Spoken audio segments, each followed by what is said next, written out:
This is Football at 4. Football at 4, powered by Inside the Birds. Welcome back here, 97.3 ESPN. Ryan and Nick hanging with you as we are live over at the ShopRite LPGA Classic. Let's welcome in Adam Caplan, joining us to drop some knowledge on all things related to the Birds, and a lot to get to, as always, when it comes to the Philadelphia Eagles and Football at 4. So let's get right into it with Adam. Give him a follow at Caplan NFL on X, a.k.a. Twitter. Adam, thank you, my friend, as always, for joining us. And let's get right into it. Some of the biggest developments right now for the Birds. And let's start in the secondary and at cornerback. Ringo standing out, Rodgers standing out. Give us all the latest as it relates to corner. So, Ryan, good to be with you guys. Yeah, so I would say on defense, I don't think there's even a debate. Keely Ringo's development, considering poor training camp, was going to be on the roster because he was a draft pick. Didn't really contribute till late in the season. Had some good snaps late. Has had a really good offseason. That's great. Look, we'll quantify all this. But the bottom line is this: they need to start developing these backup corners. He's developing now. I know they feel really good about him. If one of the starters gets hurt, this is important, and Quinyon Mitchell and Slay will be your starters week 1 against the Packers in Brazil.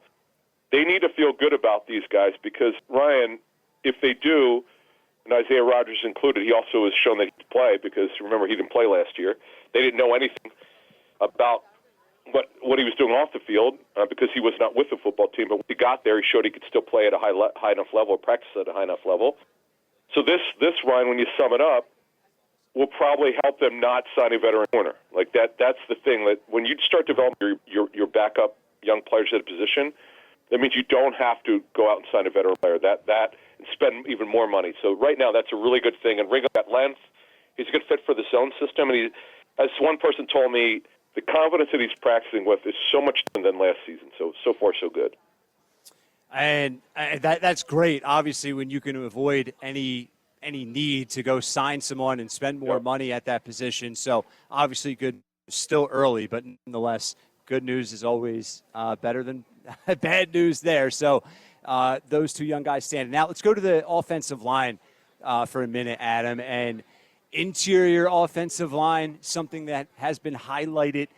You look at left guard, another potential person that's given us some good signs here. Becton, what do you see at left guard for us? This was really interesting. So Mosher dropped this exclusively for Inside the Birds.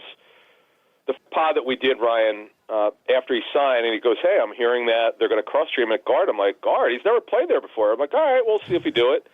Lane Johnson has his press conference this week, confirms it. When the media wasn't there recently, didn't play guard, and the stunner for me was he was running with the one, filling in for Landon Dickerson, who had an excuse absence. So, Mike, Ryan, this is kind of like wow.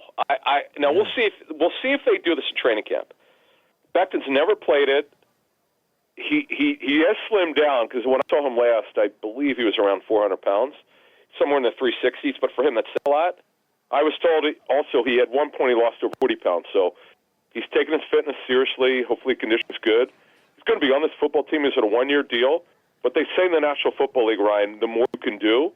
Well, if not only do they not need to sign any more linemen, if he could show that he could play guard, and we'll see if he does play right guard where there's a job opening, Tyler Steen now is the favorite, they're in really good shape, their offensive line, for depth. Man, I never looked at Becton. I don't think any other team did, but as we know, Jeff Stoutland, Ryan, looks at it differently, and this, so far, he did not look out of place, and that's what was told also privately, so we'll see what happens.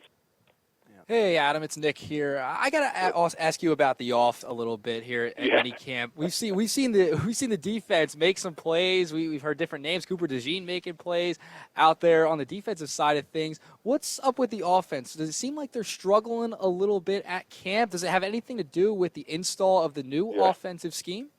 Nick, let me sum it up this way. This is for the Fangio system. They got Fangio this year, so the guy who actually came up with the system is now here. This is the first year of the Kellen Moore system. Do the math.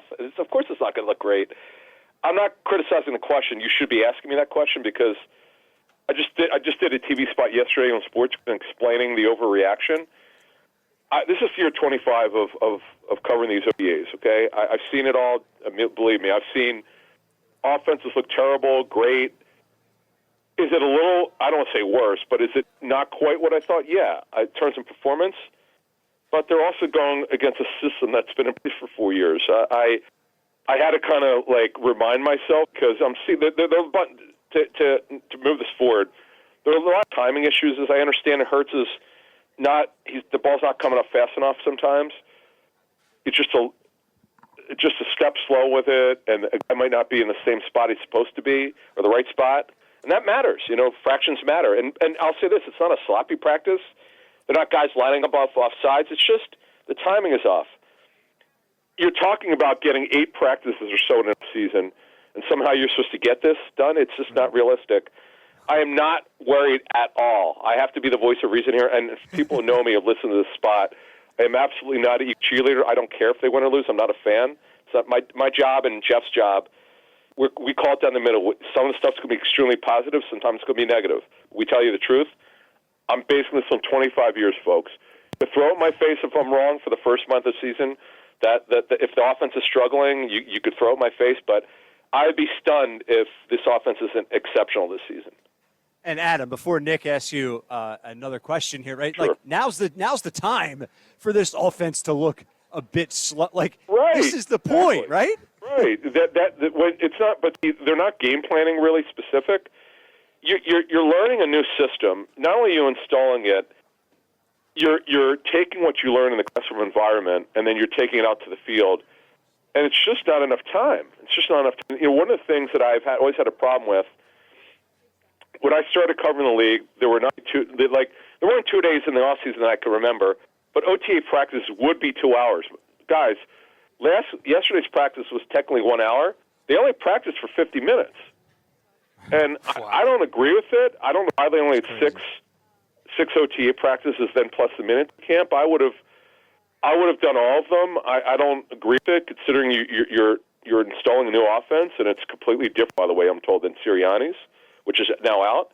But I wouldn't worry about it, folks. I don't want people to overreact to stuff, and I get it. Other than the Phillies, which have been great, Steelers are done, Flyers are done. We have not a lot to talk about sometimes in Philadelphia sports, and we seem to overanalyze everything, and this is a total overanalyzation of something that it's June. It's not mid-August, though. I did say on our show, if this is happening mid-August, I got a problem with it.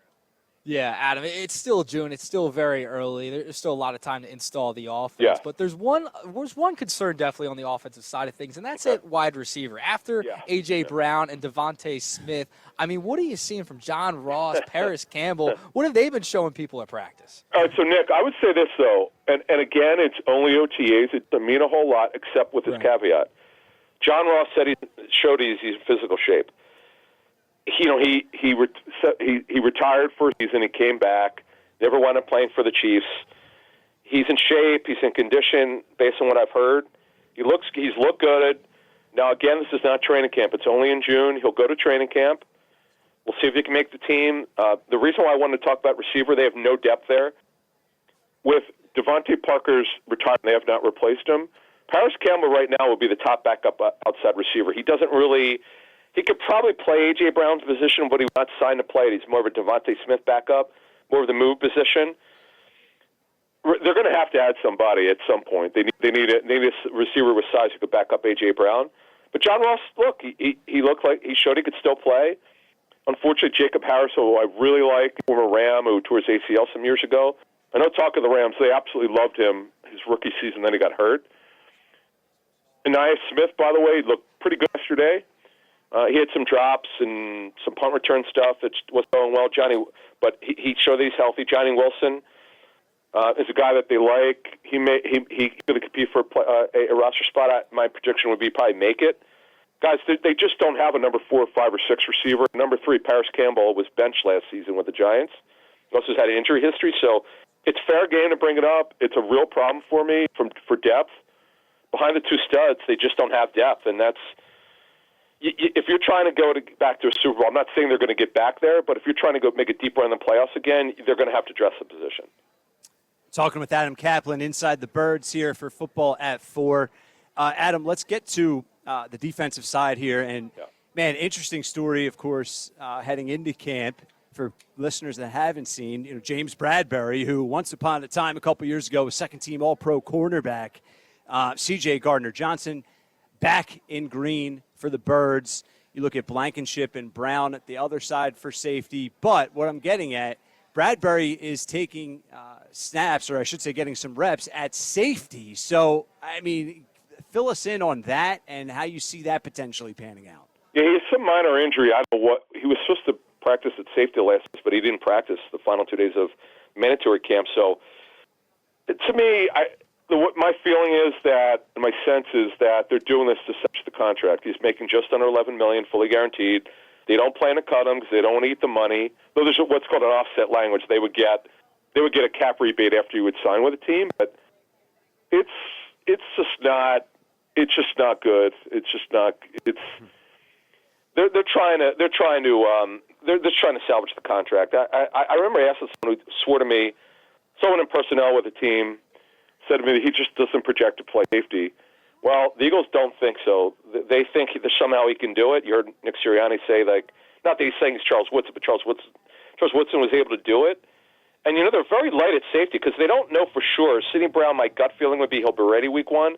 But even if he is, he won't be close to what he was before the injury. At some point, you hope this season he will be. They don't know who their 4 safeties. Avonte Max he got some reps at safety in camp.